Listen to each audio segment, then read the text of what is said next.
Et t'as vu, il y a l'Etna qui est entré en éruption il y a 2 jours. Ouais, j'ai vu, ouais. Et tu crois qu'on peut faire une éruption dans mon salon? Ouais, bien sûr. Tiens-moi ça, je vais te montrer. Ça me permettra d'expliquer à tout le monde. Avant de commencer, il faut savoir que les volcans sont divisés en 2 catégories selon le type d'éruption. Tout d'abord, il y a les volcans dits effusifs, aux éruptions relativement calmes, qui projettent des morceaux de roche en fusion ou de la lave qui s'écoulent par la suite le long de leurs flancs. Et deuxièmement, il y a les volcans dits explosifs, dont les éruptions sont beaucoup plus violentes et qui éjectent une quantité colossale de cendres sous forme de nuées ardentes. Ce sont les volcans les plus dangereux.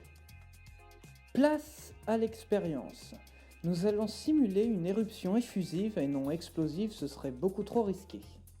Cependant, il faut savoir qu'au sein d'un volcan, les températures sont extrêmement élevées. Donc on ne peut pas reproduire avec précision ce qui s'y passe. C'est pourquoi nous allons produire ce que l'on appelle une réaction chimique. Alors, de quoi s'agit-il ? Eh bien, c'est un processus au cours duquel on observe une transformation de la matière après avoir mélangé 2 éléments chimiques différents. Prenons par exemple du bicarbonate de soude et un peu de vinaigre blanc. En les mélangeant, observons ce qui se passe.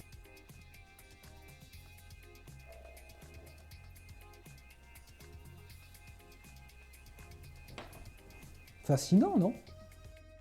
Lorsqu'ils sont entrés en contact, le bicarbonate de soude et le vinaigre ont produit un gaz appelé dioxyde de carbone, qui est un des composants de l'air que nous respirons.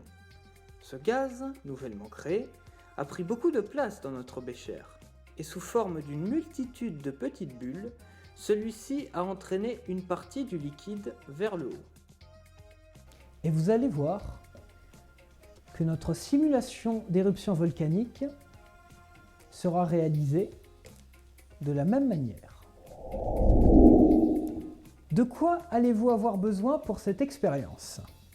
En premier lieu, de 50 g de bicarbonate de soude,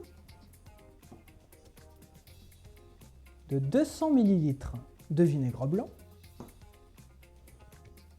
d'un peu de liquide vaisselle, un colorant alimentaire rouge pour ajouter un peu plus de réalisme à l'expérience, d'une bouteille en plastique ou en verre, mais qui doit faire 50 centilitres, d'un petit entonnoir, d'un bac en plastique pour s'assurer que vous ne salissiez ni votre table ou votre paillasse, et enfin, un faux décor censé représenter le volcan. Vous pouvez le fabriquer en plastique, en pâte à sel ou en pâte à papier.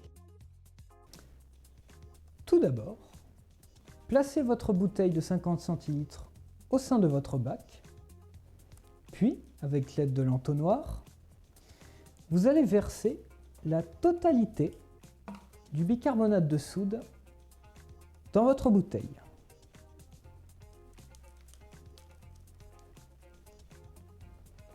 Alors, assurez-vous de bien secouer pour que les restes y tombent. Puis, rajoutez un tout petit peu de liquide vaisselle, très légèrement. Voilà. Ensuite, prenez votre colorant alimentaire rouge et versez 20 gouttes très précisément dans la bouteille.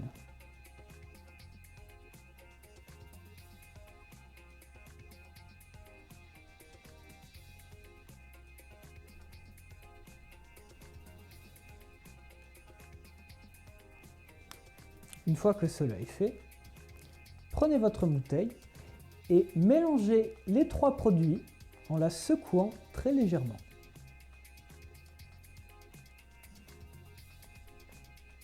Une fois que cela est fait, vous pouvez maintenant coiffer la bouteille de votre décoration censée représenter le volcan. Et maintenant, la dernière étape, avec l'aide de votre entonnoir ou à la main levée, versez rapidement la totalité du vinaigre blanc et observez ce qu'il se passe.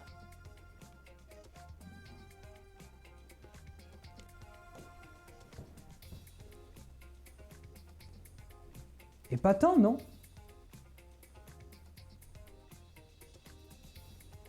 Une parfaite simulation d'éruption volcanique effusive.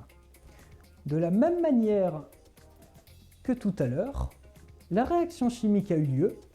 La seule différence, c'est que nous avons ajouté le colorant rouge qui donne au mélange de gaz et de liquide la couleur que nous observons.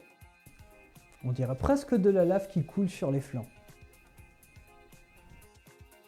Bien entendu, dans la réalité, la cause d'une éruption est quelque peu différente. Les gaz volcaniques causent une pression tellement forte que le magma composé de roches en fusion est éjecté à l'extérieur. Mais ce sont les températures extrêmement élevées présentes dans la chambre magmatique qui produisent ces gaz.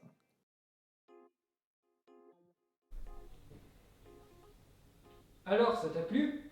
Ah ouais, super! T'as plus qu'à faire la vaisselle maintenant.